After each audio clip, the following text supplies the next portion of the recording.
En este video vamos a tratar la introducción a los contratos bancarios, teniendo en cuenta que el primer abordaje que hace el Código Civil y Comercial de este tema es darle tratamiento a la relación de los bancos y de las entidades financieras con sus clientes en tanto consumidores de crédito.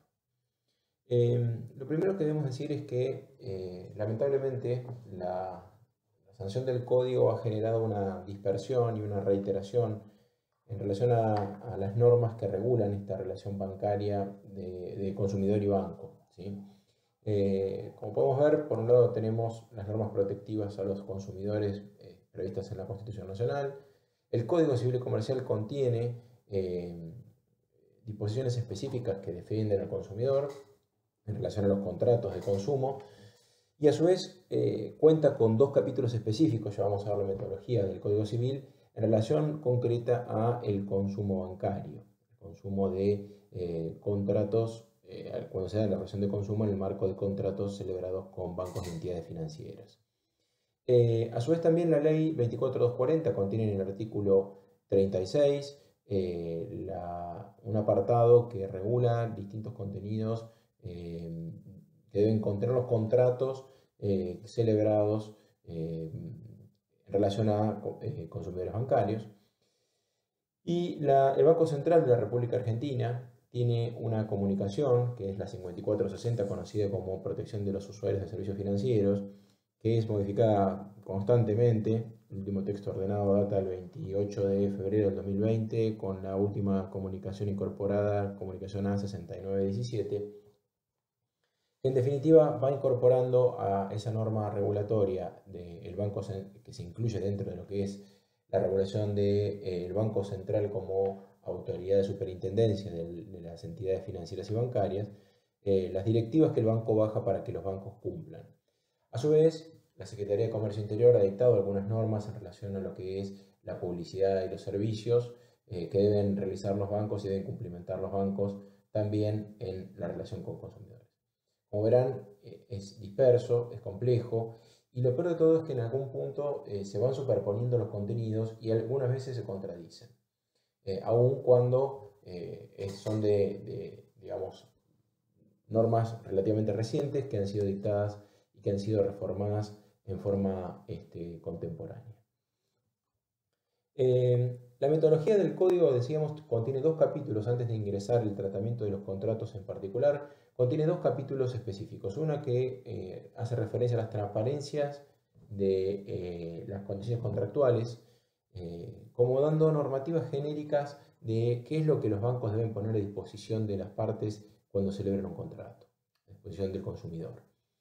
Y por otro lado, la contratación de banco con consumidores y usuarios que ya especifican ya en forma concreta prestaciones más específicas en relación a cuáles deben ser los contenidos incorporados en la publicidad y en los textos contractuales.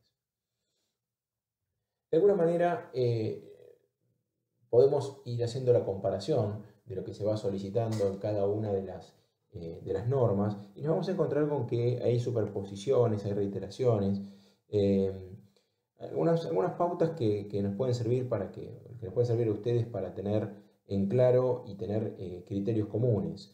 Primero, que estas normas de transparencia y de contratos que involucran la relación de bancos con consumidores, en tanto destinatarios finales de los productos crediticios, son aplicables no solamente a los contratos bancarios regulados a continuación en el Código Civil, sino a otras operaciones o sea, a todas las operaciones que vinculen a un banco con un consumidor. Así podemos encontrar, por ejemplo, tarjetas de crédito, operaciones, por ejemplo, de prenda con registro, de leasing, de otro tipo de contratos que quizá no están regulados a continuación dentro del mismo capítulo, pero que de algún modo deben cumplir también con estos contenidos mínimos y digamos, lo que tiene que ver con la publicidad y condiciones de contratación.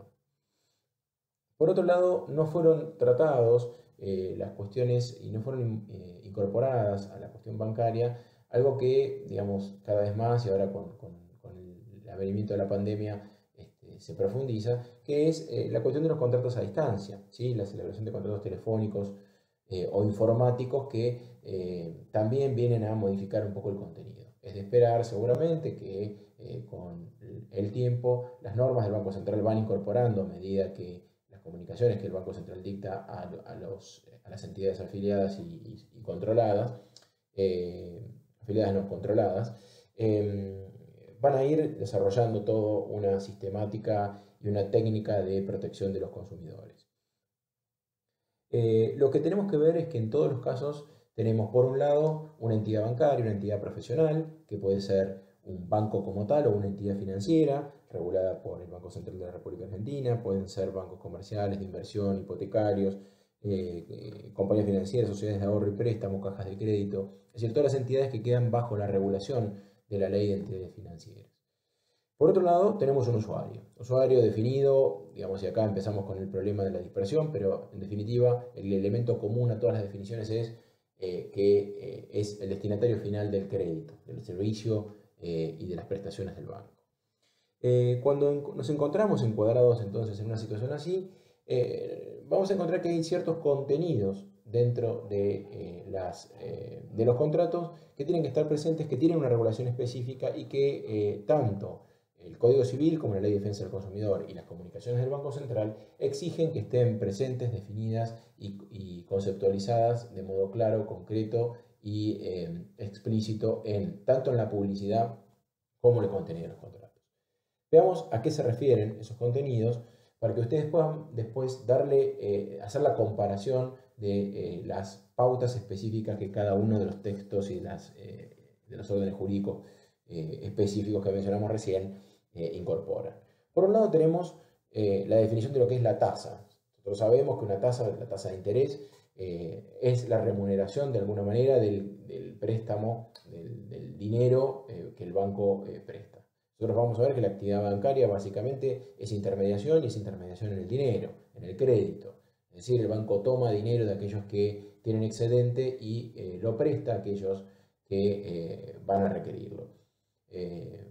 Por más que la paradoja muchas veces sea que el banco le saca al que no tiene y le presta al que no lo necesita, lo cierto es que muchas veces el banco presta un servicio, la gran mayoría de las veces presta, su actividad típica es justamente la intermediación en el dinero y en el crédito.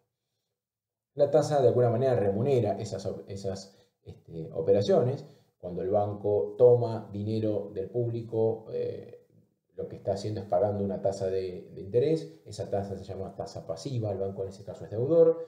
Y por otro lado, el banco presta, y cuando presta es acreedor, y esa tasa que cobra se llama tasa activa. Obviamente que el negocio típico del banco es justamente la distinción y la diferencia entre esas dos tasas. Es decir, el spread que se genera entre la tasa pasiva y la tasa activa sería la ganancia pura del banco por este tipo de operaciones.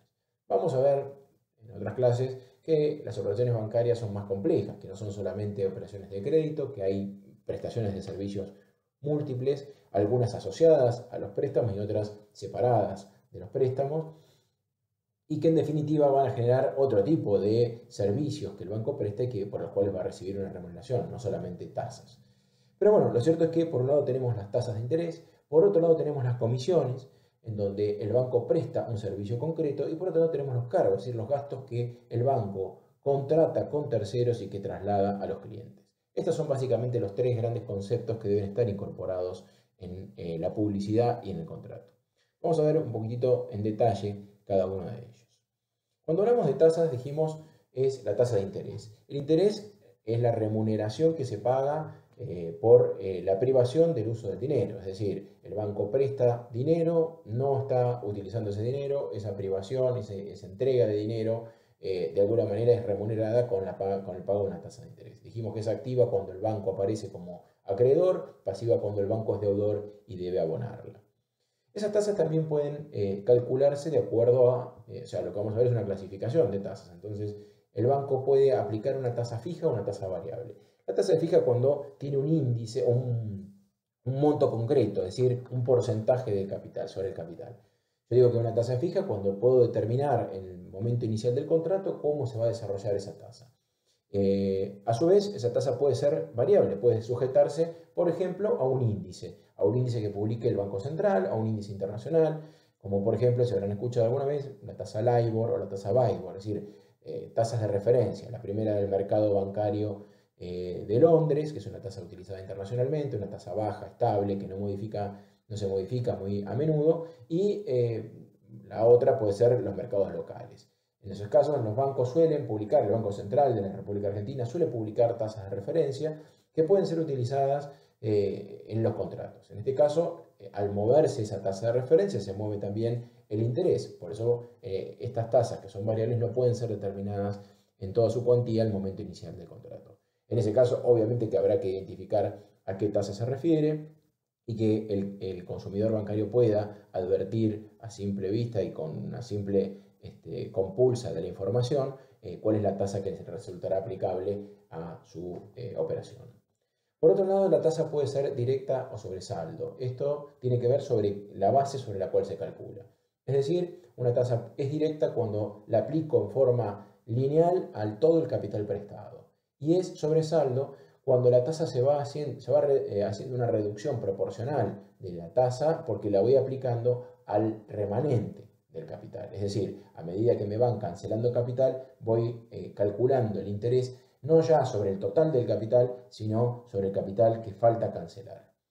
Por otra parte, podemos hablar de la tasa que puede ser capitalizable o no. Yo puedo estar cobrando, esto es algo que ustedes han visto en obligaciones, en Civil 2, que es la posibilidad de incorporar la tasa al capital. Bueno, esto está regulado en el Código Civil, tiene que haber un pacto expreso, tiene una periodicidad mínima de 6 meses y en este sentido el banco puede establecer la capitalización de la tasa, es decir, que el interés sea agregado al capital en ese periodo mínimo de 6 meses y calcular el interés que corresponda al mes siguiente aplicando el interés no solamente ya sobre el capital, sino sobre el capital sumado al interés devengado en el periodo anterior. Esto es lo que habitualmente se conoce como anatocismo.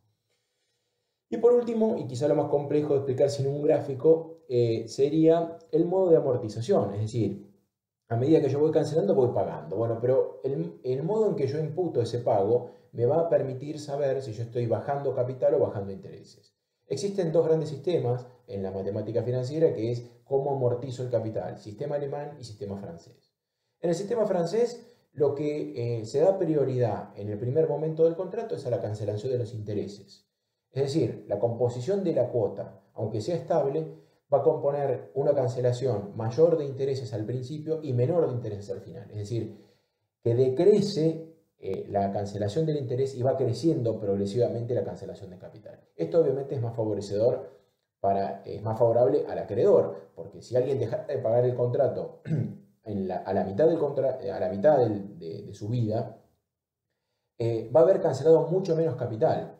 En cambio, en el sistema alemán, esa composición de la cuota del vencimiento se hace en forma estable a lo largo de todo el contrato. Es decir, yo cancelo la misma proporción de capital e interés a lo largo de todas las cuotas del contrato. Seguramente, si yo dejo de pagar a la mitad del contrato en un sistema alemán, habré cancelado mayor cantidad de capital y por tanto, digamos, la mora que se me puede generar se va a calcular sobre el capital remanente y no sobre, digamos, el capital interés si no existiera capitalización. Estos dos sistemas, obviamente, conviven con la aplicación de estas otras tasas. Es decir, esto que hemos visto, digamos, puede estar hablando de una tasa activa que se calcula con una tasa variable, que es aplicada sobre saldos, que puede ser capitalizable cada 6 meses y además por un sistema, con un sistema de amortización francés. Es decir, se va combinando. ¿Por qué? Porque en un caso estamos hablando del tipo de tasa en cuanto a su contenido, el segundo por el modo por el índice que se aplica, en el tercer caso por el modo de aplicación respecto al capital, en el cuarto caso en relación a la posibilidad de incorporar el interés devengado al capital y por último el sistema de cancelación. Estas digamos, particularidades obviamente que tienen que estar determinadas no solamente en la publicidad sino también en el contrato. Esto de alguna manera lo solicitan tanto la Ley de Defensa del Consumidor, como el Código Civil y Comercial y la comunicación del Banco Central. Pasemos a analizar estas tres siglas que son mencionadas en los tres plexos normativos mencionados. La TNA es la tasa nominal anual, es decir, cuando yo determino cuánto es la tasa que voy a aplicar a un crédito, digo cuál es la tasa pura, es decir, solamente lo que voy a cobrar de interés. Ahora, cuando yo aplico ese interés al contrato, por efecto justamente de la aplicación a lo largo del tiempo y la posibilidad de la combinación de las alternativas que mencionamos en la diapositiva anterior, esa tasa nominal anual al aplicarse puede modificarse y generalmente se incrementa. Si yo aplico ese interés sobre saldo, si yo aplico ese interés con una amortización específica, voy a tener, por ejemplo, una tasa nominal anual del 20% y probablemente la tasa efectiva sea del 23 o 24. Esto se da justamente por la aplicación en el tiempo, es decir, que a lo largo digamos, el modo que aplico la tasa en forma directa, en forma proporcional al capital, voy a poder ver variaciones. Entonces, la tasa efectiva no es la tasa que efectivamente va a pagar el consumidor bancario. Por otro lado, también está la tasa efectiva mensual, no la incorporé ahí, pero bueno, es la misma tasa, pero para saber cuánto es de tasa de interés, cuánto es lo que va a pagar de interés en el mes concreto, ¿sí? Entonces, la tasa efectiva anual se calcula por 12 y la tasa efectiva mensual es mes a mes. Y lo último, que es el costo financiero total, incorpora no solamente el concepto de intereses, sino todo el gasto, es decir, las comisiones, los cargos. Por eso cuando ustedes ven las publicidades, van a ver que en toda publicidad se va a determinar cuál es el costo financiero total. Y también deben estar presentes en los contratos. ¿Por qué? Porque en definitiva es el costo real de la operación crediticia. El consumidor, por más que la tasa, hay veces que se ofertan operaciones o préstamos a tasa cero, y finalmente el costo financiero total incorporan los seguros que debe contratar el banco, los gastos de otorgamiento, los gastos administrativos que pudiera tener, las comisiones que pudiera cobrar por algún motivo, y nos encontramos con que supuestamente una operación a tasa cero tiene un costo financiero total del 20, 30 o el 40%, o mucho más. Por eso es este dato que en un primer momento, digamos, cuando aparecieron las famosas publicidades de operaciones a tasa cero, digamos, encubrían estos mayores costos. Bueno, el Banco Central digamos, después la legislación de fondo fueron tomando nota de estas cuestiones, incorporaron este concepto de costo financiero total como una manera de transparentar cuál es el verdadero costo de la operación crediticia. Por eso, cuando uno quiere comparar dos productos, algo que incluso el código le obliga al banco a poner la comparación de productos, la posibilidad de que el cliente compare el producto que ofrece ese banco con el resto de los que están existentes en el mercado, aparece el costo financiero total como el mejor instrumento para hacer esa comparación, porque las variaciones de tasa, las aplicaciones de las tasas pueden ser bastante complejas, pero el costo financiero total debe contener todas estas variables y es el costo real y final del producto financiero. Tengamos ahora entonces qué es una comisión y qué es un cargo. Por empezar, uno de los puntos, el punto 2.3.1.1, así parece que se inspira el Banco Central para regular, hace mención a cuáles son, 2.3.2.1, dije mal el número, hace mención a cuáles son las características que tienen que tener las comisiones o cargos para ser incorporadas a un contrato. Por empezar, deben ser reales, es decir, debe haber una prestación efectiva. Tanto las comisiones como los cargos, ya dijimos que tienen naturaleza distinta y ahora las vamos a tratar en forma particular, pero tanto las comisiones como los cargos deben corresponderse con una prestación efectiva que realice el banco o un tercero. Por otro lado, deben ser directos, es decir, que pueden ser cognoscibles por el consumidor, que puede en forma independiente al resto de los gastos del contrato poder identificar a qué corresponde. Por otro lado, tiene que ser acreditable, es decir, el banco tiene que poder demostrar que esa comisión o cargo se devenga, se cumple la prestación y existe respaldo documental de parte del banco de que la prestación existió. Y por último, que tengan una justificación técnica y económica, es decir, que sean necesarias para la prestación. Si yo exijo, por ejemplo, la contratación de un seguro excesivamente oneroso porque incluyo prestaciones que no tienen que ver con, por ejemplo, la situación real y concreta del bien, esta justificación no va a existir y por tanto esa comisión o cargo no va a ser justificado y no va a poder ser cobrado. Las comisiones, dijimos, tienen una naturaleza distinta que el gasto. La comisión es un servicio que presta el mismo banco y por tanto el banco, al prestar ese servicio, puede cobrar una ganancia. Si el banco, por ejemplo, tiene gastos administrativos para el otorgamiento del crédito, es decir, la emisión de los contratos, su registro contable, la promoción, el modo de hacer llegar al cliente el servicio, todos los gastos administrativos que el banco deba trasladar, el banco gana plata por eso y traslada esa ganancia.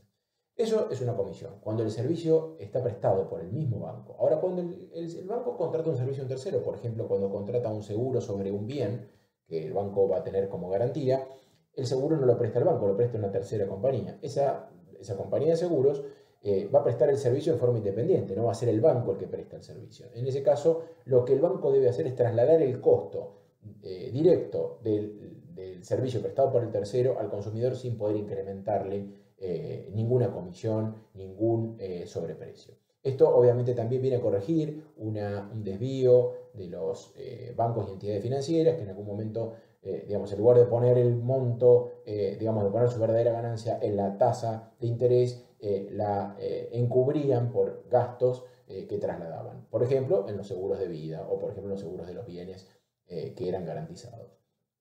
En este caso simplemente se trata de un traslado.